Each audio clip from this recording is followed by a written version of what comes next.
Hi മുത്തുമണികളെ, ചങ്കളെ. ഇന്ന് ഞാനൊരു രസകരമായ ഒരു കാര്യം നിങ്ങളിലേക്ക് എത്തിക്കാനാണ് നാം ഇങ്ങനെ വന്നത്. അപ്പം നമുക്ക് കാര്യം എന്താണെന്ന് പറയാം. അവിടെ പോയി നമ്മുടെ പടക്കശാല ഉണ്ടല്ലോ, പടക്കശാല, നാവായിക്കുളം പടക്കശാല. ഇപ്പോൾ നമ്മുടെ ഹോട്ട് സീറ്റ് സാരിയെ കൂടെ ആ ശാരികയെ കൂടെ തെറി വിളിച്ചിരിക്കണം. ശാരിക മാത്രമല്ല, ശാരിയുടെ കുഞ്ഞിനെ കൂടെ. അപ്പോൾ മുത്തുമണികളെ, ചെങ്കളെ, ഞാൻ ആദ്യമേ പറയാം, ഇത്രയും നാൾ ഞാൻ ആരുടേതും ആവശ്യപ്പെടാത്തൊരു കാര്യമാണ് ഈ പടക്കശാലയുടെ, അതായത് പടക്കശാലയും 41 വെടികളും അവരെക്കുറിച്ചാണ് പറയുന്നത്. അപ്പോൾ ഇത്രയും നാൾ ഞാൻ പറഞ്ഞിട്ടില്ലാത്ത ഒരു കാര്യമാണ്, ഈ പടക്കശാലയുടെ വീരശൂര പരാക്രമങ്ങൾ കേൾക്കണം, കാണണം എന്നുണ്ടെങ്കിൽ നിങ്ങൾ എൻ്റെ ചാനലൊന്ന് സബ് ചെയ്തിട്ടയക്കുക. പിന്നെ വല്ലപ്പോഴാ ഒരു ലൈക്ക് ഇവിടെ ഒക്കെ തന്നാൽ കൊള്ളാം കേട്ടോ. പിന്നെ അതല്ലടാവേ, നിങ്ങൾ ഇപ്പോൾ ഫേസ്ബുക്കിലാണ് കാണുന്നെങ്കിൽ വച്ചാമാരെ നിങ്ങൾ അങ്ങ് ഓടിക്കുമോ, അങ്ങ് ഫോളോ ചെയ്തങ്ങ് ഓടിക്കോടാ പോയി, ആർക്കും ഒരു നഷ്ടമില്ലടാ പോയി. വരണം, താല്പര്യമുള്ളവരൊക്കെ അങ്ങ് ചെയ്തരാം. നിങ്ങൾക്കൊപ്പം ഞാനും ഉണ്ടടാ പോയി. അപ്പം നമുക്ക് കാര്യത്തിലേക്ക് കിടക്കാം. ശാരികേ, എന്താണ് കുട്ടി നിന്റെ വിഷമം, പറ. ഹലോ ഡാർലിങ്സ്, റിയാലിറ്റി ബൈ ഷാരികയുടെ റിയാലിറ്റി റിയാക്സിലേക്ക് ഏവർക്കും സ്വാഗതം. ഞാൻ കഴിഞ്ഞ ദിവസം രേണുസുതിയെ കുറിച്ചും അവളുടെ വളർത്തുപുത്രനായ രാഹുൽ ദാസിനെ കുറിച്ചും ഒരു റിയാക്ഷൻ ചെയ്യുകയുണ്ടായി. അതായത് രേണു കഷ്ടപ്പെട്ടുണ്ടാക്കുന്ന പൈസയെ പുച്ഛിക്കുന്നവൻ, രേണുവിന്റെ ജോബിനെ പുച്ഛിക്കുന്നവൻ, ആ പൈസയിൽ നിന്ന് കുറെ അധികം പങ്ക് പറ്റിയിട്ടുള്ളവനാണെന്നുള്ള സത്യം എനിക്കറിയാം. അതെന്നെ പലവട്ടം രേണു കാണിച്ചിട്ടുണ്ട്. എന്റെ മുമ്പിൽ വെച്ച് പലവട്ടം ഈ പറയുന്ന രാഹുൽ ദാസ് രേണുവിനെ, കിച്ചു രേണുവിനെ വിളിച്ചിട്ടുണ്ട്. ആ സത്യങ്ങൾ മാത്രമേ ഞാൻ റിയാക്ട് ചെയ്തുള്ളൂ. ഒരു ഫ്രണ്ടിന്റെ, അവളുടെ ഇപ്പോഴത്തെ കണ്ടീഷൻ, അവൾക്ക് ഇച്ചിരി മനസ്സമാധാനം കിട്ടട്ടെ. അവളുടെ സന്തോഷമാണ് എന്റെ സന്തോഷം. അവൾ ക്യാൻസർ പേഷ്യന്റ് ആണ്. അവൾക്ക് ഏറ്റവും അധികം മാനസിക സന്തോഷപ്പെട്ട ഒരു സമയം. അവളെയൊക്കെ സപ്പോർട്ട് ചെയ്യാൻ ആരെങ്കിലും വേണ്ടേ? ഞാനത് ചെയ്തു. ഞാൻ എവിടെയും പറയും. പക്ഷേ ഇതിലൊന്നും പെടാത്ത, അവരുടെ കുടുംബക്കാരല്ലാത്ത, അവരുടെ ആരുമല്ലാത്തൊരുത്തി അത് വെച്ചിപ്പോ എന്നെ തെറി പറഞ്ഞിട്ടുണ്ട്. എന്റെ മോളെയും എന്നെയൊക്കെ ചീത്ത വിളിച്ചിട്ടുണ്ട്. അത് ആരാടെ ആ കഴിവറ മോള്? അത് ഏതാ നായിന്റെ മോള്? കേക്കട്ടെ. അവളുടെ പേരാണ് മലയാള സാമൂഹ്യ മാധ്യമങ്ങൾ കണ്ട ഏറ്റവും വലിയ സൈക്കോപാത്തും ലോക ലേഡി പിമ്പും. എനിക്ക് വിളിക്കാൻ ഇഷ്ടം. കാരണം അവളെ സംബന്ധിച്ചിടത്തോളം അവൾക്ക് അറിഞ്ഞുകൂടാ അവളെ ജനിപ്പിച്ച തന്തയോ തള്ളയോ ആരാണ്. അടിപൊളി. നീ മാത്രം പറയാതെ കുറവേ ഉള്ളൂ. ഞാനിത് പറഞ്ഞ് മടുത്തടേ. ഒന്നിലും രണ്ടിലൊന്നും അല്ല, എല്ലാം കൂടെ അങ്ങോട്ട് കുറെ എണ്ണം മിക്സ് ചെയ്ത് വടിച്ച് ഒഴിച്ച് ഉണ്ടാക്കിയതാ. പറ. പിന്നെ അവള് വികലാംഗയാണെന്ന് പറയുന്നു ബൈ അവളുടെ ഹെൽത്ത് വൈസ്. അവള്, എനിക്ക് തോന്നുന്നില്ല അവള് ജന്മന വൈകല്യമുള്ളവളായിരിക്കും. അവളുടെ കയ്യിരിപ്പ് കാരണം ആരെങ്കിലും അവളുടെ നടുവ് തല്ലിയോ കാൽമുട്ട് തല്ലിയോ ചവിട്ടി ഓടിച്ചായിരിക്കും അവളെ. ആയിരിക്കും, അല്ല ആന്ന്. ഇപ്പൊ എന്തിക്കൊടയ്യാ ഉളുത്തിക്കൊടയ്യാ എന്ന് പറഞ്ഞാ നടക്കുന്നത്. എന്തിക്കൊടയ്യാ ഉളുത്തിക്കൊട, ഒരു വടി എന്ന് എടുത്ത് ഒരു കുത്ത് 4 ആട്ടം അങ്ങോട്ട് ആടും. എന്തിക്കൊടയ്യാ ഉളുത്തിക്കൊടയ്യ, നട്ടല് ചവിട്ടി ഓടിച്ചതാ, ഒരു സംശയമില്ല. അങ്ങ് ദുബായി വെച്ചിട്ട് അവിടെ മറ്റേ പരിപാടിയായിരുന്നു. പറയടാ, കേക്കത്തെ. മനസ്സിലായോ? അത് തന്നെയാണ് അവൾ അങ്ങനെ ഇരുന്ന് പോകാൻ കാര്യം. വേറെ ഒന്നുമല്ല, ഇതല്ലേ നാക്കിതല്ലേ. പിന്നെ അവളുടെ അത്രയും തറയാവാൻ എനിക്ക് സാധിക്കില്ല. ഞാനൊരു അന്തസ്സുള്ള കുലീനയായ ഫാമിലി ജനിച്ചൊരു പെൺകുട്ടിയാണ്. അല്ല ശരിയേ, ഇപ്പോ നിന്നെ കൊണ്ട് പറ്റത്തില്ല, എന്നാൽ അവക്കൊപ്പം കുറച്ച് അതിൻ്റെ ഒരു 1/4 ഭാഗത്തോളം എന്നെ കൊണ്ട് പറ്റും. കാര്യം പറ്റിയല്ലേ പറ്റൂ. അവക്ക് ആരുടെ മക്കളെ ആരെ വേണമെങ്കിലും തെറി വിളിക്കാം.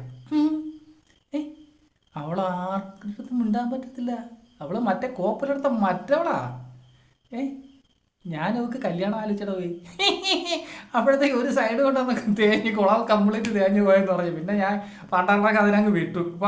പഠിച്ചു, വിദ്യാഭ്യാസം നേടി, നല്ല അന്തസ്സായിട്ട് ജോലി ജീവിക്കുന്നു. എന്നെ ചതിച്ച ഹസ്ബൻഡിൽ നിന്ന് മര്യാദയ്ക്ക് ഇറങ്ങി വന്ന സിംഗിൾ മദർ ആയിട്ട് എന്റെ കുഞ്ഞിനെ അന്തസ്സായിട്ട് ഞാൻ മനസ്സിലായി. ഇതുപോലെ ആൾക്കാരുടെ കിടപ്പറ രംഗങ്ങൾ ഒളിഞ്ഞു നോക്കി, മറ്റുള്ളവരുടെ ജീവിതം നോക്കി റിയാക്ട് ചെയ്തല്ല ശാരിയെ ജീവിക്കുന്നത്. മനസ്സിലായോ? അല്ല, ഇങ്ങനത്തെ വീഡിയോസും ഞാൻ ചെയ്യാറില്ല. ന്യായങ്ങൾക്കെതിരെ ന്യായങ്ങൾ പറയുമ്പോൾ ഞാൻ അപ്പൊ അതുകൊണ്ട് ഈ ഷഫീന ബീഡി എന്ന അച്ഛനും അമ്മയും ആരാണെന്ന് അറിയാത്ത ഏതോ ചുവന്ന തെരുവിലെ ഏതോ സ്ത്രീക്കുണ്ടായ, എന്താ പൊന്നു, അവൾ ഇപ്പോഴും പറയുന്ന അവൾക്കൊരു ഉമ്മയുണ്ടെന്നോ ഒക്കെ പറയുന്നുണ്ട്. അത് ഇതിൻ്റെ അപ്പുറത്തെ സാധനമാണ്. എത്ര എണ്ണം കയറി ഇറങ്ങിയിട്ടുണ്ടെന്ന് ആ മുതുക് കിളവിക്ക് പോലും അറിയത്തില്ല. അതിലുള്ള വിത്ത് അല്ലടാ ഉവേ. പറ ആ വ്യക്തിയെ അതാണ് അവർ ഇവിടെ ഈ കാണിക്കുന്നത്. അത് അവരുടെ ഫ്രസ്ട്രേഷൻ ആണ്. പിന്നെ പ്ലക്കിങ്ങിന് അവരെ ആർക്കും വേണ്ട.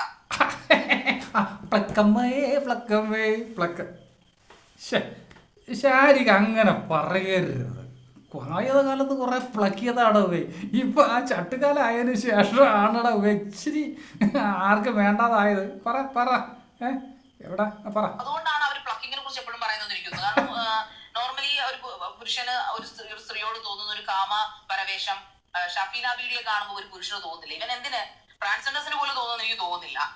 വഴി കിടക്കുന്ന തെരുവ് പട്ടികൾക്ക് പോലും കറക്റ്റ് സത്യമാണെടാ. അതായത് എവളെ ഇപ്പോൾ ഒരു പട്ടികളും തിരിഞ്ഞു നോക്കുന്നില്ല. അതിനുള്ള ചൊറിച്ചിലാണ് മറ്റുള്ള സ്ത്രീകളെയും പുരുഷന്മാരെയും കാണുമ്പോൾ ഈ നായിൻ്റെ ഈ കഴിവറുടെ മോക്ക് കയറി കുത്തുന്നത്. കാരണം ഇപ്പം ആ കുളം അങ്ങനെ അങ്ങ് അടച്ചു വെച്ചേക്കുകയാണ് കേട്ടോ. അതുകൊണ്ടാണ്. പിന്നെ ശാരിക പറഞ്ഞത് ഒരു കാര്യം സത്യമാടവേ. എവിടെയെങ്കിലും കിടന്നിട്ട് എന്നെ ഒന്ന് പ്ലക്കിക്കോ എന്ന് പറഞ്ഞുകൊണ്ട് വന്നാലും ഒരുത്തനും വേണ്ട. പിന്നെ അതിലെങ്ങനെ പോകുന്ന ഏതെങ്കിലും ചാവാലിപ്പെട്ടി ഇത് എന്താ സാധനം എന്ന് പറഞ്ഞൊന്ന് വളപ്പിച്ചോ. എന്താ വൃത്തിയുടെ സാധനം എനിക്ക് വേണ്ടാന്ന് പറഞ്ഞ് തിരിഞ്ഞങ്ങ് പോവും. എവളെ വിചാരം എന്താണ്? എവള് എല്ലാം തികഞ്ഞ് ഭൂലോക രമ്പയാണെന്നാണ് പറയുന്നത്. വന്നിരുന്ന് കൊണയിലടിക്കുന്ന കേൾക്കണടാവേ. എൻ്റെ പൊന്നെ അയ്യോ തമാശ പാട്ടൊക്കെ പാടും. എൻ്റെ കേട്ട് നമ്മളങ്ങ് അതിലങ്ങ് ലയിച്ചു പോവും. പറ. ചെന്ന് കിടന്നാ പോലും പ്ലക്ക് ചെയ്യണമെന്ന് തോന്നുന്നില്ല അവളെ കാണുമ്പോൾ. അതാണ് അവളുടെ ഒരു ക്വാളിറ്റി എന്ന് പറയുന്നത്. അതിനെ കുറിച്ച് നമുക്ക് പിന്നെ സംസാരിക്കാം. എനിക്ക് ഷഫീന ബീഡി എന്ന് പറയുന്ന എരിഞ്ഞു തീരാറായ ബീഡിയോട് പറയാനുള്ള ഒന്നേ ഉള്ളൂ. നിനക്ക് അന്തസ്സുണ്ടെങ്കിൽ തന്തയും തള്ളയും ആരാണെന്ന് നിനക്ക് അറിയാം. വീട് ആലപ്പുഴ ജില്ലയിലെ ചേർത്തലയിലെ തണ്ണീർമുക്കം ഗ്രാമപഞ്ചായത്തിലാണ്. ശാരികയെ ആരെങ്കിലും കൂടെ കടന്നതോ നടന്നതോ ഒക്കെ ആയിട്ടുള്ള കഥകൾ കയ്യിലൊടുകിൽ കൊണ്ടുപോകാം. അന്ന് ഞാൻ ഈ പണി അവസാനിപ്പിക്കാം. ശാരികേ അത് മാത്രം പറയരുത്. അതായത് പ്രകൃതി മനുഷ്യർക്കായാലും സകല ജീവജാലങ്ങൾക്കും പ്രത്യുൽപാദനത്തിന് വേണ്ടിയിട്ട് കൊടുത്തിരിക്കുന്ന സാധനമാണ് ഈ പ്ലക്കാനുള്ള സാധനം. അത് ഒരു പക്ഷേ അവനവൻ്റെ ഇഷ്ടപ്രകാരം ചെയ്തു എന്ന് പറഞ്ഞാൽ അത് വലിയൊരു തെറ്റായിട്ടൊന്നും ഞാൻ ഇതുവരെ കാണുന്നില്ല കേട്ടോ. പിന്നെ ഇവളെപ്പോലെയുള്ള നായിൻ്റെ മക്കളാണ് ഈ പ്ലക്കിൽ നടക്കാത്ത ഈ ഇവളുമാർക്കൊക്കെ എന്ന് പറഞ്ഞു കഴിഞ്ഞാൽ അത് പ്ലക്കാത്തത് നടക്കാത്തതിൻ്റെ ഉള്ള ഒരു പട്ടികളും തിരിഞ്ഞു നോക്കുന്നില്ല. ഞാൻ പറഞ്ഞില്ലേ ഏതെങ്കിലും ചാവാലി പട്ടി എന്തോ വൃത്തിയുടെ സാധനം എന്ന് പറഞ്ഞങ്ങ് പോകും. അങ്ങനത്തെ ഈ പുഴുത്ത വർഗത്തിന് ആർക്കും വേണ്ട. അതുകൊണ്ട് അതിൻ്റെ ചൊറിച്ചിലാണ് ഇവിടെ നിന്ന് തൊലിക്കുന്നത് കേട്ടോ. ശരി, ഇതൊക്കെ അവരവരുടേതായ വ്യക്തിപരമായ കാര്യങ്ങൾ. ഒരു പക്ഷേ ഇതൊക്കെ ദൈവം തന്നിരിക്കുന്ന മൂത്രമൊഴിക്കാൻ വേണ്ടിയിട്ട് മാത്രമേ ശരി ഇതൊക്കെ ചിലപ്പോൾ ചെയ്തു തന്നിരിക്കും. അത് ചോദ്യം ചെയ്യാൻ ഈ കഴിവറ നമ്മൾ ആരുമല്ല കേട്ടോ. പിന്നെ പറ. അപ്പോൾ കേട്ടല്ലോ, ശാരികയുടെ കുടുംബത്ത് വരെ കയറി കളിച്ചു. എപ്പടി ഇറക്ക് എടീ പുന്നാര മോളെ, നിന്നെ പബ്ലിക്കിൽ കിട്ടിയാൽ വലിച്ച് നിന്റെ ചെവുക്കന്നെ അടിച്ച് പറിച്ചാൽ നിന്റെ മറ്റേ കാലും കൂടെ ചവിട്ടി ഒടിക്കാൻ റെഡിയായിട്ട് നടക്കുന്ന ധാരാളം സ്ത്രീകളുണ്ട്. നിനക്കറിയാമോ? അത് ഒരു സുപ്രഭാതത്തിൽ നീ എൻ്റെ പേർക്ക് കേസ് കൊടുക്ക്, അവർ എൻ്റെ കൂടെ പോലീസ് സ്റ്റേഷനിൽ വരും. നിന്നെ പബ്ലിക്കായിട്ട് പോലീസ് സ്റ്റേഷനിൽ വേണമെങ്കിൽ ഇട്ട് ചവിട്ടി കൂട്ടും. നീ സൂക്ഷിച്ചോ. നിൻ്റെ ഈ എല്ലില്ലാത്ത നാക്കൊണ്ടുള്ള കോണയിലടി നിർത്തിയില്ലെങ്കിൽ നിനക്ക് 8ൻ്റെ പണി കിട്ടും. പബ്ലിക്കായിട്ട് ചവിട്ടി കൂട്ടാൻ ആൾക്കാരുണ്ട്. നീ ഓർമ്മിച്ചോ, അല്ലെങ്കിൽ നീ പാഠം പഠിപ്പിക്കും അതിനുള്ള സ്ത്രീകൾ. എടീ കൊച്ചു കുഞ്ഞുങ്ങളെപ്പോലും വേശി എന്നൊക്കെ വിളിക്കുന്ന നിൻ്റെ പുഴുത്ത നാക്കുണ്ടല്ലോ. പിന്നെ നിൻ്റെ മോൻ്റെ ബൈക്ക് മോഷണമൊക്കെ ഇപ്പം എങ്ങനെയുണ്ട്? ഞാൻ പറഞ്ഞതല്ല, വേറെ ഒരാൾ പറഞ്ഞാണ്. തകൃതിയായിട്ടൊക്കെ നടക്കുന്നുണ്ടോ? ഇറക്കി വിട്. പിന്നെ നിൻ്റെ അടുത്ത് ഞാൻ വേറൊരു കാര്യം കൂടി പറയാം. ഇതിനു മുമ്പ് നിൻ്റെ അടുത്ത് ഞാൻ പറഞ്ഞിട്ടുണ്ട്, എൻ്റെ ഒരു സുഹൃത്തിനെ നീ ഒരു വല്ലാത്തൊരു പേരിട്ട് വിളിക്കുന്നുണ്ട്. അത് നിർത്താൻ പറഞ്ഞിട്ട് നീ കേൾക്കില്ല. അപ്പോൾ എടീ സുരേന്ദ്രൻ സ്ത്രീയെന്നോ പുരുഷനോ ഭേദമെന്നല്ലാതെ ലിംഗവ്യത്യാസം ഇല്ലാതെ സൗഹൃദം കാത്തു സൂക്ഷിക്കുന്ന ഒരു വ്യക്തിയാണ്. പിന്നെ എൻ്റെ സുഹൃത്തിനെ ഇങ്ങനെയൊക്കെ പറഞ്ഞാൽ നിന്നെ ഞാൻ വലിച്ചു കീറും. നിൻ്റെ ചത്തുപോയ തന്തയുണ്ടല്ലോ, ജീവിച്ചിരിപ്പുണ്ടോ? പല തന്തയോട് യാവനൊക്കെ ജീവിച്ചിരിപ്പുണ്ടോയെന്ന് അറിയത്തില്ല. നിന്നെ ജന്മം നിന്ന ആ മറ്റിടത്തെ മോളുണ്ടല്ലോ, അവളെ പോലും കുഴിയിൽ പോയി കിടന്ന അവൾ മനസ്സമാധാനം കിട്ടത്തില്ല. ആ രീതിയിൽ സുരേന്ദ്രനാഥ് നീ ഏത് കോപ്പിലാണ് നീ കേസ് കൊടുക്കണി? കേസ് കൊടുക്കണം.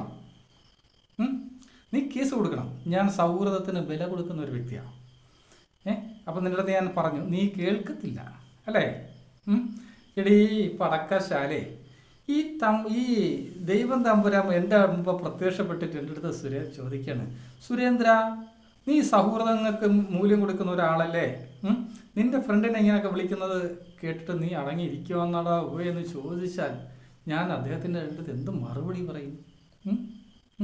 പിന്നെ ഈ രേണുസുതി ദുബായി പോകുന്നതൊക്കെ എന്ന് പറഞ്ഞു കഴിഞ്ഞാൽ സ്വർണം കടത്താനാണ്, എവിടെ വെച്ചാണ് കൊണ്ടുവരുന്നതെന്നൊക്കെ നീ തെളിവ് സഹിതം പറയാൻ വേണ്ടിയിട്ട് നിൻ്റെ കുറേ അറുവാണി പടക്കങ്ങൾ നീ പറഞ്ഞോട്ട്, ആ പടക്കങ്ങൾ കൂടെ ഉണ്ടോ? എന്തേ ഇപ്പം അങ്ങനെ വലിയ വോയിസിലൊന്നും വരുന്നില്ല? ഇറക്കി വിട്.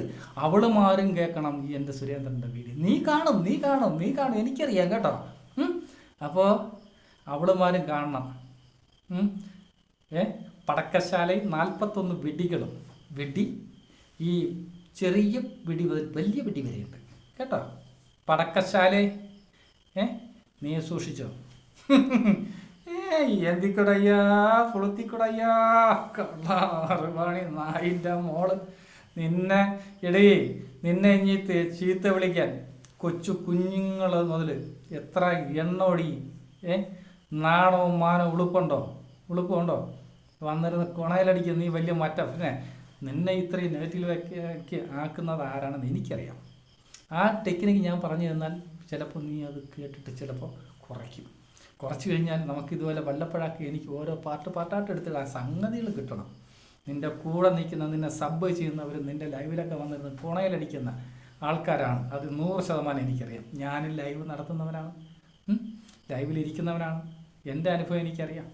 അതുപോലെ നിനക്ക് ഓർമ്മയുണ്ടോ നമ്മുടെ നാഗച്ചേച്ചിയെക്കുറിച്ച് ഒരുത്തൻ ചോദിച്ചപ്പോൾ നീ പറഞ്ഞു അത് കഞ്ചാവ്. അപ്പോൾ നാഗ തന്ന മറുപടി എങ്ങനെയുണ്ട്? നിൻ്റെ അമ്മക്ക് അടിച്ചു അല്ലേ, നീയാണോടി കഞ്ചാവ് കൊണ്ടുവരുന്നത്? അപ്പോൾ പടക്കശാലേ അങ്ങനെ പടക്കശാലയും 41 പിടക്കുടികളും ബൈ. ഇനി അടുത്ത ഒരു പടക്കശാല കഥയുമായിട്ട് നമുക്ക് വീണ്ടും കാണാം. Good bye.